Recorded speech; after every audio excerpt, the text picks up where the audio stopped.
路过啊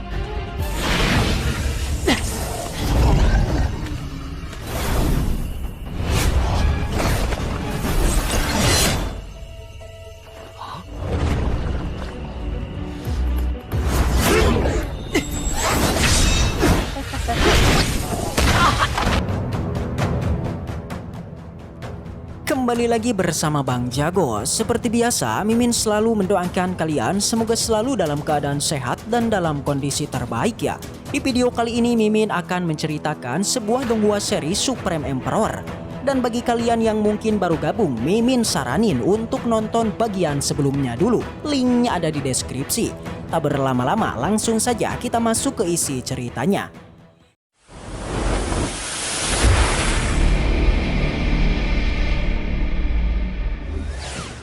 Cerita kembali dilanjutkan yang kini memperlihatkan Bos Muyun yang mengambil token di sana. Yang tanpa diduga Meng Yao yang melihatnya, ia seolah-olah langsung tertarik dengan bos kita dan merasakan sesuatu yang tidak asing lagi. Tapi sayangnya ketika ia mau menanyakan nama dari Bos Muyun, Master Shao pun langsung mengatakan kalau ini adalah pengawal pribadinya yang identitasnya tak boleh dibongkar. Bahkan ia langsung mengajaknya untuk segera pergi. Di sana Master Shao benar-benar sangatlah marah karena katanya Bos Muyun sudah bertindak gegabah. Tapi untuk Muyun ia hanya mengatakan kalau Meng Yao pasti sudah merasakannya. Namun dengan keadaannya yang sekarang pasti ada sesuatu yang sulit untuk diungkapkan.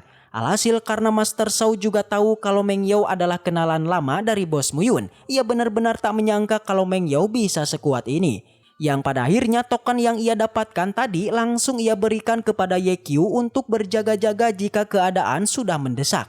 Karena katanya di dalam reruntuhan nanti tidaklah sederhana. Master Shao yang mendengarnya malah menanyakan kenapa Muyun sekalian tidak mengajaknya YQ saja. Tapi Bos Muyun ternyata sudah mengetahui aturan dari Gunung Xuankong. Di mana untuk memasuki reruntuhan naga kuno pasti ada beberapa batasan. Dan benar saja tiba-tiba formasi besar pun muncul yang menandakan kalau turnamen akan segera dimulai. Di sana Master Shao yang melihatnya langsung menceritakan selain Raja Peri dan Su Xiao 10.000 tahun yang lalu. Tak ada satupun orang yang berani langsung memasuki formasinya.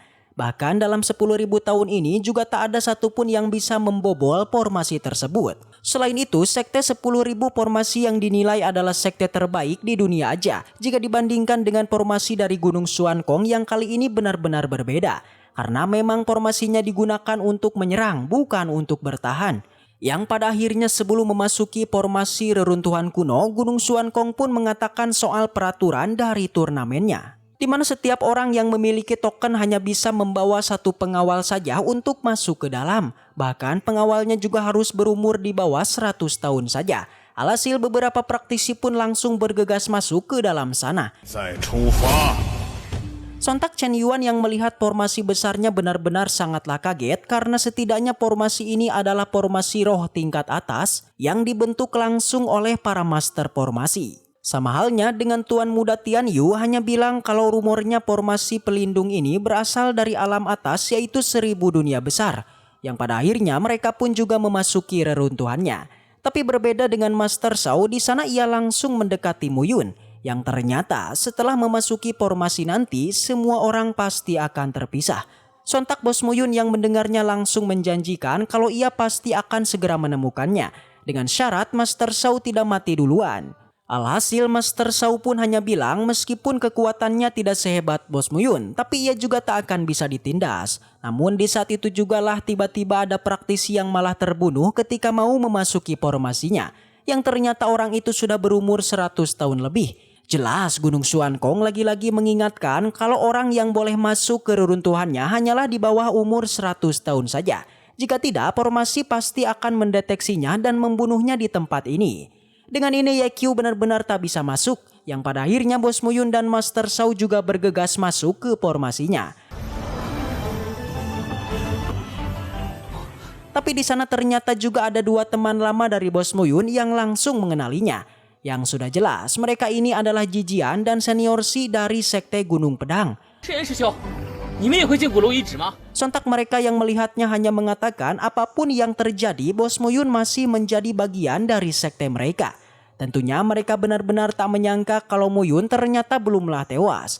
Selain itu Jijian juga sangatlah berterima kasih karena katanya jika bukan karena bantuan dari Bos Muyun saat ini, ia pasti masih jadi pecundang dan tak akan mahir menggunakan dua pedangnya. Jelas tujuannya datang ke reruntuhan kali ini untuk membalaskan dendamnya kepada Gunung Suankong. Sontak Muyun yang mendengarnya juga bertanya-tanya kenapa Jijian mau balas dendam. Yang sudah jelas di masa lalu Jijian ini awalnya adalah murid dari Gunung Suankong. Tapi entah kenapa ia terlempar keluar dari Gunung Suankong dan tangannya pun sudah hancur. Alhasil Bos Muyun yang baru mengetahuinya ia pun hanya bilang agar mereka bertemu saja di reruntuhan nanti. Sampai singkat cerita Bos Muyun pun sudah memasuki reruntuhannya dan benar-benar terpisah dengan Master Shao. Tapi di sana baru beberapa langkah ia berjalan, Bos Muyun sudah melihat sekumpulan monster yang membunuh para murid.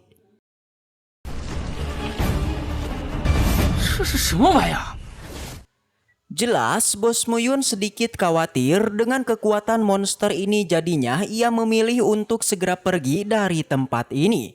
Namun ketika melangkah mundur, tiba-tiba sebuah cairan melekat kepada bahunya. Awalnya Muyun masihlah santuy, tapi ketika mengetahui cairan ini berasal dari monster, jadinya ia pun langsung mengeluarkan pedangnya dan menyerangnya. Akan tetapi Bos Muyun sedikit kaget guys dengan ketahanan dari monster ini, di mana biasanya satu tebasan dari pedangnya ini mampu mengalahkan musuhnya. Tapi ternyata tebasan kali ini tidaklah mempan pada monster di tempat ini. Jelas ini sangat aneh. Segera setelah itu sang monster pun kemudian mengeluarkan aumannya yang ternyata itu adalah suara panggilan pada monster yang lain. Jelas setelah mendengarnya satu persatu monster pun mulai mendatangi Bos Muyun. Tentu Muyun pun menjadi panik, bahkan ia bilang kalau dia hanya lewat saja dan tidak ada niatan untuk mengganggu mereka. Segera Bos Muyun pun pergi dari tempat ini. Tapi sayang sang monster tidaklah membiarkannya dan kini langsung menarik Bos Muyun. Pada saat ini semua monster pun mulai bergerak untuk menyerangnya dan terjadilah baku hantam. Tapi jelas ini adalah Bos Muyun. Dia segera mengeluarkan teknik niat pedangnya dan mulai menyerang balik. Tentu para monster yang melihat ini mereka pun menjadi gentar dan berniat untuk melarikan diri. Tapi naas nasi sudah menjadi bubur. Bos Muyun tidaklah mengampuninya dan langsung membantainya.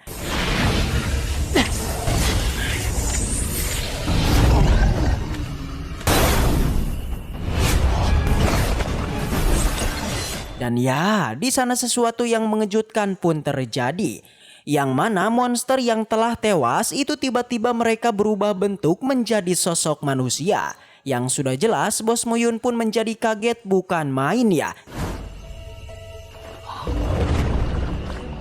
Dia tak menyangka ternyata para monster ini merupakan sosok manusia yang telah dikutuk.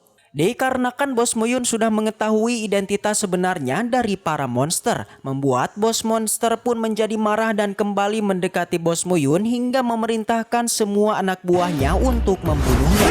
Segera Bos Muyun juga tak tinggal diam, dia juga menebaskan pedangnya, tapi tiba-tiba serangannya barusan ternyata tidaklah mempan.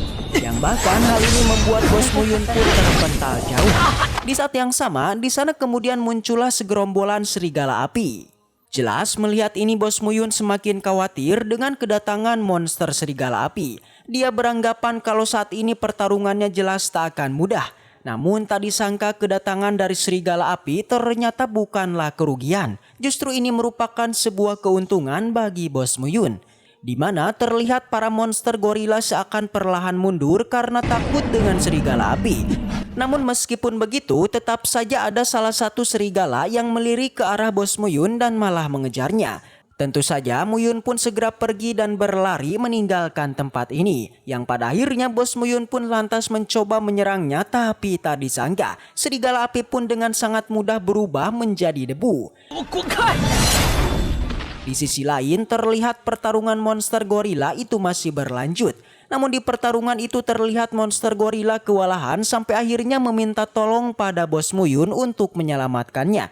Jelas saja Bos Muyun menolaknya, tapi sang monster tidak menyerah. Dia lantas mengungkapkan identitasnya yang adalah Ju Yahui, saingan dari Gunung Suankong. 刚才你们可是要杀了我的！我叫朱亚辉。 Sontak Bos Muyun menjadi kaget dan akhirnya karena dia adalah musuh Gunung Suankong, Bos Muyun pun terkejut dan langsung bergegas untuk menolongnya. Dan setelah itu, waduh, bersambung. Baiklah, mungkin segitu aja untuk pembahasan kali ini. Dan semoga kita selalu diberikan kesehatan untuk mengawal Donghua ini. Dan sampai jumpa di video selanjutnya.